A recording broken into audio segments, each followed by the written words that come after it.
संभल में नकली नोट कांड, एटीएस का बड़ा एक्शन, कारोबारी गिरफ्तार।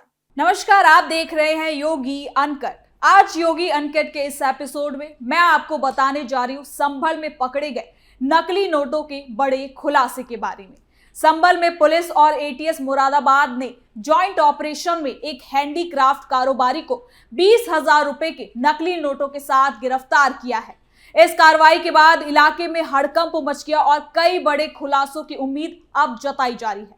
बताया यह भी जा रहा है कि आरोपी लंबे समय से अपने कारोबार की आड़ में नकली नोटों को बाजार में खपाने का काम करता था, जहां सीक्रेट इंफॉर्मेशन मिलने के बाद पुलिस और एटीएस ने जाल बिछाया और उसे दबोच लिया। शुक्रवार दोपहर एएसपी और सीओ ने प्रेस कॉन्फ्रेंस कर पूरे मामले का खुलासा किया। अब जांच एजेंसियां ये पता लगाने में जुटी है कि आरोपी के तार किन किन लोगों से जुड़े हैं और क्या इसके पीछे कोई बड़ा गिरोह भी सक्रिय है। तो चलिए योगी अनकट में बिना किसी काटछाट के जरा विस्तार से जानते हैं क्या है ये पूरी खबर।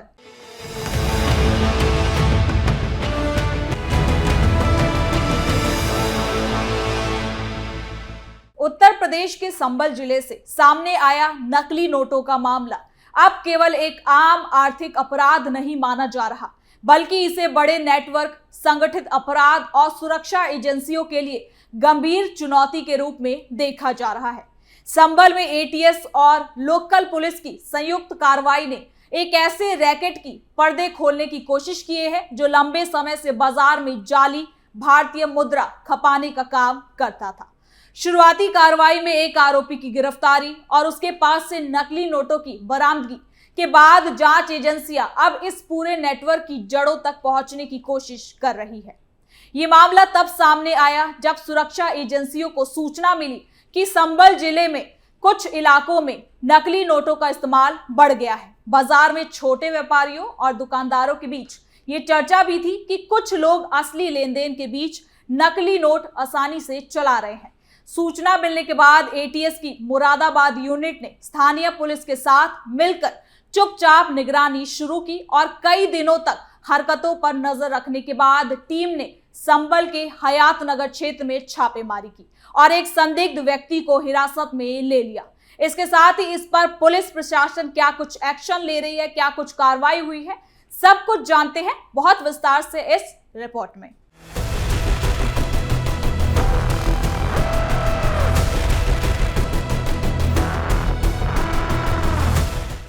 हैंडीक्राफ्ट की आड़ में खेल, संभल में हड़कंप मचा, पुलिस ने खोला राज। इस मामले में गिरफ्तार आरोपी की तलाशी के दौरान उसके पास से 20,000 रुपए की जाली इंडियन करेंसी बरामद की गई। बताया गया कि बरामद नोटों में से 500, 200 और 100 रुपए के नोट शामिल थे। पहली नजर में ये नोट इतने असली लग रहे थे कि अगर कोई इसे बिना जांच के ऐसे ही रख ले तो कोई शक नहीं करेगा। और ये सच है कि आम व्यक्ति के लिए इसे पहचानना आसान नहीं था। और यही वजह है कि एजेंसियां इस बरामदगी को बेहद गंभीर मान रही है। नकली नोटों की क्वालिटी इस बात की ओर इशारा करती है कि इनके पीछे कोई छोटा मोटा गिरोह नहीं, बल्कि ट्रेंड और ऑर्गेनाइज्ड नेटवर्क हो सकता है। तो वही गिरफ्तार आरोपी की पहचान शराफत हुसैन के रूप में हुई है। आप तस्वीरों में देख सकते हैं, यही वो व्यक्ति है जो इससे बनाता था।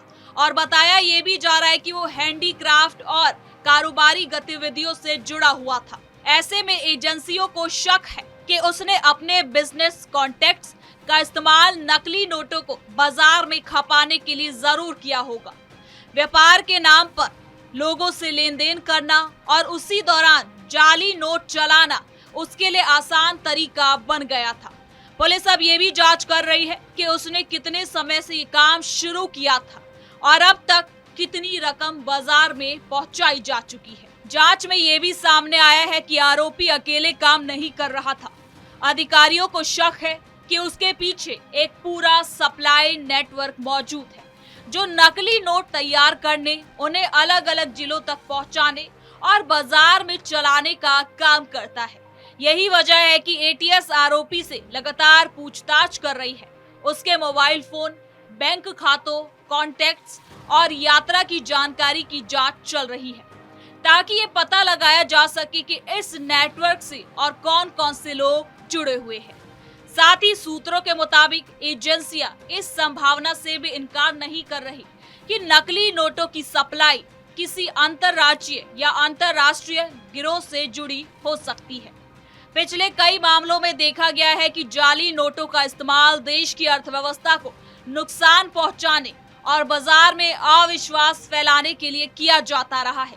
इसलिए संभल की गिरफ्तारी केवल स्थानीय पुलिस केस नहीं रह गई, बल्कि राष्ट्रीय सुरक्षा एजेंसियां भी इसे गंभीरता से देख रही हैं। आपको बता दें कि जांच टीमें ये भी पता लगा रही हैं कि नकली नोट किन किन बाजारों, कस्बों और व्यापारी मंडियों में पहुंचाया गया। आमतौर पर ऐसे गिरोह छोटे दुकानदार, साप्ताहिक बाजारों, भीड़ भाड़ वाले इलाके और नगद लेन देन वाले क्षेत्रों को निशाना बनाते हैं, क्योंकि वहां नोटों की गहन जांच कम होती है। माना जा रहा है कि आरोपी भी इसी तरीके से धीरे धीरे जाली नोट बाजार में उतार रहा था। इस कार्रवाई के बाद संभल और आसपास के इलाकों में हड़कंप मच गया। हालात काफी गंभीर हो गए। व्यापारियों और आम लोगों में चिंता बढ़ गई कि कहीं उनके पास मौजूद नकदी में भी नकली नोट तो नहीं शामिल। कई दुकानदारों ने कहा कि नकली नोटों की पहचान करना आसान नहीं होता और नुकसान आम नागरिक को ही उठाना पड़ता है। पुलिस ने लोगों से ये भी अपील की है कि किसी भी संदिग्ध नोट की सूचना तुरंत प्रशासन को दे और बड़े नगद लेन देन में सावधानी बरते।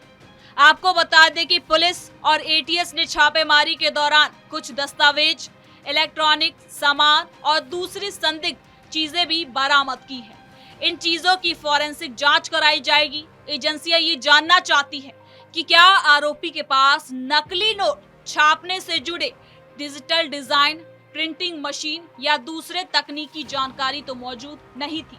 अगर ऐसा पाया जाता है तो मामला और ज्यादा गंभीर हो जाएगा।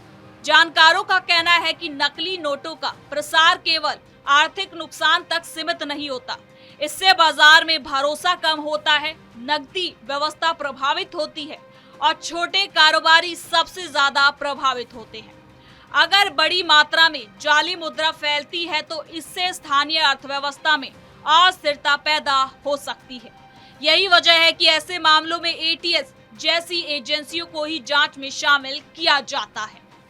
संभल क्षेत्र पहले भी संवेदनशील जिलों में गिना जाता रहा है, इसलिए सुरक्षा एजेंसियां यहां किसी भी आर्थिक या संगठित अपराध को हल्के में नहीं लेती। नकली नोटों का मामला सामने आने के बाद स्थानीय खुफिया तंत्र भी सक्रिय हो चुकी है।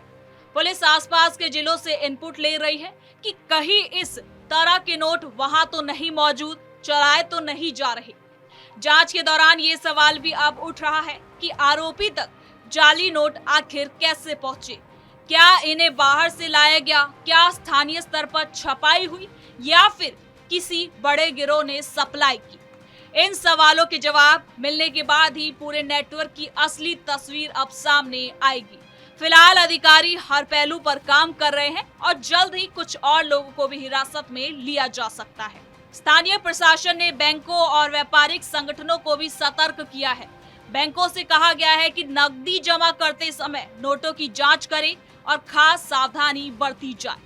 व्यापारियों को नकली नोट पहचानने के तरीके बताए गए हैं, उस बारे में जागरूक करने की तैयारी की जा रही है। माना जा रहा है कि आने वाले दिनों में जिले में जागरूकता अभियान भी अब चलाया जा सकता है। आपको बता दें कि इस घटना ने एक बार फिर ये दिखा दिया है कि अपराधी अब नए नए तरीके से आर्थिक अपराधों को अंजाम दे रहे हैं। पहले जहां चोरी, लूट और ठगी जैसे अपराध सुर्खियों में रहते थे, वहीं अब नकली नोट, साइबर फ्रॉड और ऑर्गेनाइज्ड फाइनेंशियल क्राइम तेजी से बढ़ रहे हैं। ऐसे में लॉ इन्फोर्समेंट एजेंसियां कहीं ना कहीं अपनी तकनीकी रूप से वो ज्यादा सतर्क हो चुकी हैं और जांच को तेज कर रही हैं। कुल मिलाकर संभल से शुरू हुई ये कार्रवाई आने वाले समय में उत्तर प्रदेश के दूसरे जिलों तक फैल सकती है। अगर नेटवर्क बड़ा निकला तो कई शहरों में एक साथ छापेमारी की भी उम्मीद जताई जा रही है।